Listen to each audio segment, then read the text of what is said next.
இன்னைக்கு இந்த வீடியோ என்ன பார்க்க போறோம்னா கவர்மெண்ட்ல கொடுத்த Lenovo E1425 லேப்டாப் படி டிஸ்ப்ளே பிரச்சனை பத்தி தான் பார்க்க போறோம்.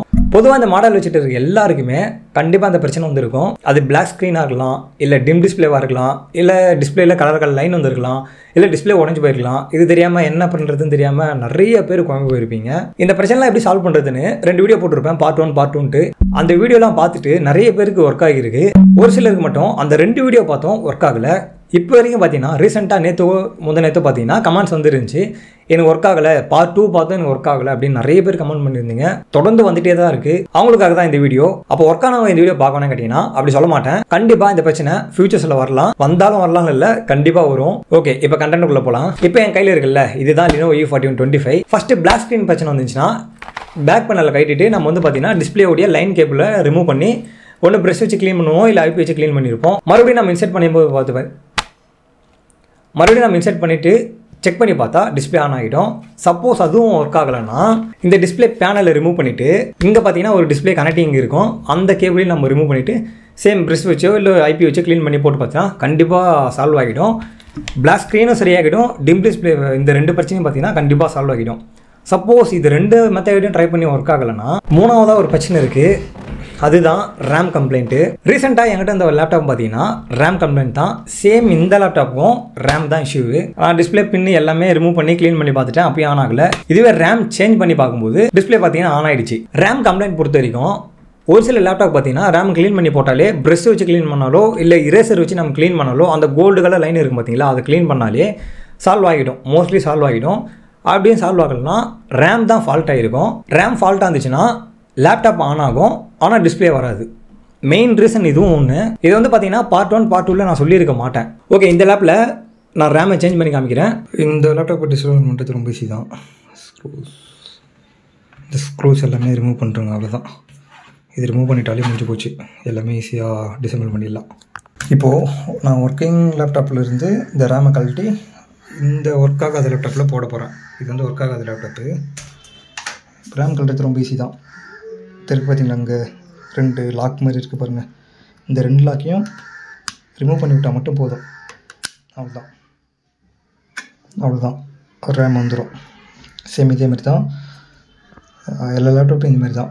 இந்த லேப்டாப் வந்து ஃபால்ட்டி லேப்டாப்பு. இப்போ நான் ஆன் பண்ணுறேன். ஓகே, ஆன் ஆகிடுச்சா? பேட்டரி மட்டும்தான் லோவாக இருக்குது. ஓகே, இப்போ பார்த்தீங்கன்னா டிஸ்பிளே வரல. இப்போ நான் ரேமை சேஞ்ச் பண்ணி நான் உங்களுக்கு போட்டு காமிக்கிறேன். இப்போ இந்த லேப்டாப்லேயும் சேம் இதே மாதிரி தான் ரேமை ரிமூவ் பண்ணுறது, அவ்வளோதான், ரேம் வந்துடும். இது வந்து ஃபால்ட்டி ரேமு. ரேமை க்ளீன் பண்ணுறது ரொம்ப ஈஸி தான். இந்தமாதிரி ப்ரெஷ் எடுத்துக்கிட்டு இந்த கோல்டு கலர் சிப் இருக்குது பார்த்தீங்களா, இது அப்படியே க்ளீன் பண்ணிங்கனாலே போதும். அப்படின்னா இரேசர் வச்சு க்ளீன் பண்ணாலும் ஓகே தான்.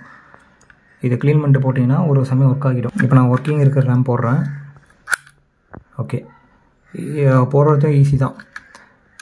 லாக் ரிமூவ் பண்ணுறோம். அப்போது லாக் பண்ணுறதுக்கு வந்து ஒரு ப்ரெஸ் பண்ணாலே போதும், லாக் ஆகிடும். ஓகே, இப்போ நான் ஆன் பண்ணுறேன். ஆன் ஆகிடுச்சா? ஓகே, இப்போ பார்த்தீங்கன்னா தெரியும், டிஸ்பிளே வந்துருச்சு. தெரியுதா? ஃபால்ட்டு தான் பார்த்தீங்கன்னா இதுதான் கன்ஃபார்ம், ரேம் தான் ஃபால்ட்டு. ஓகே, இப்போ 4வது பிரச்சனை என்னென்னா ரேமும் சேஞ்ச் பண்ணி பார்த்துட்டேன், லேப்டாப் ஆன் ஆகலைன்னா நெக்ஸ்ட் நம்ம செக் பண்ண வேண்டியது டிஸ்பிளே தான் செக் பண்ணி பார்க்கணும். டிஸ்பிளே எப்படி செக் பண்ணலாம்னா சேம் இங்கே இதே மாதிரி Lenovo E1425 லேப்டாப் இருந்தால் இன்னொருத்தர்கிட்ட இருந்தால் உங்கள் டிஸ்பிளே எடுத்து அந்த லேப்டாப்பில் போட்டு பாருங்கள், ஆன் ஆகுதா என்னன்னு செக் பண்ணி பாருங்கள். சப்போஸ் அப்படி ஆன் ஆகலைன்னா டிஸ்பிளே கண்டிப்பாக ஃபால்ட்டு. ஒரு லேப்டாப்லேருந்து டிஸ்பிளே எடுத்து இப்போ உங்கள் லேப்டாப்பில் மறுபடியும் போட்டு பாருங்கள், இப்படி மாற்றி செக் பண்ணி பாருங்கள். கம்ப்ளைண்ட்டை ஈஸியாக நம்ம அரெஸ்ட் பண்ணிடலாம். இப்போ டிஸ்பிளே எப்படி சேஞ்ச் பண்ணுறதுன்னு இந்த எக்ஸாம்பிள் வீடியோ பார்த்துட்டு வாங்க. இந்த லேப்டாப்புடைய கொடுத்தவங்களும் என்கிட்ட சொன்னது என்னென்னா புக்ஸ் மேலே வச்சுருந்தேன், அதனால தான் இந்த மாதிரி ஆச்சுன்னு சொல்லியிருந்தாங்க. இதுக்கு ஒரே வழி டிஸ்பிளே மாத்தினா மட்டும்தான் சால்வ் ஆகும். டிஸ்பிளேயும் நம்ம வாங்கியாச்சு.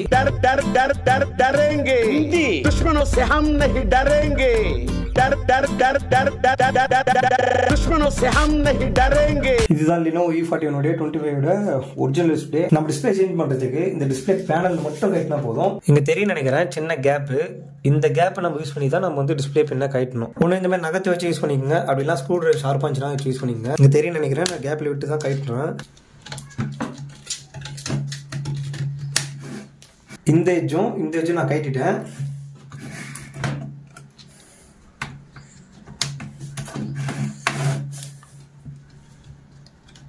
நான் ஏன் இவ்வளோ பொறுமையாக சொல்கிறேன்னா டிஸ்பிளே கட்டும் போது மட்டும்தான் நான் சொல்கிறேன் பொறுமையாக கட்டணுன்றது.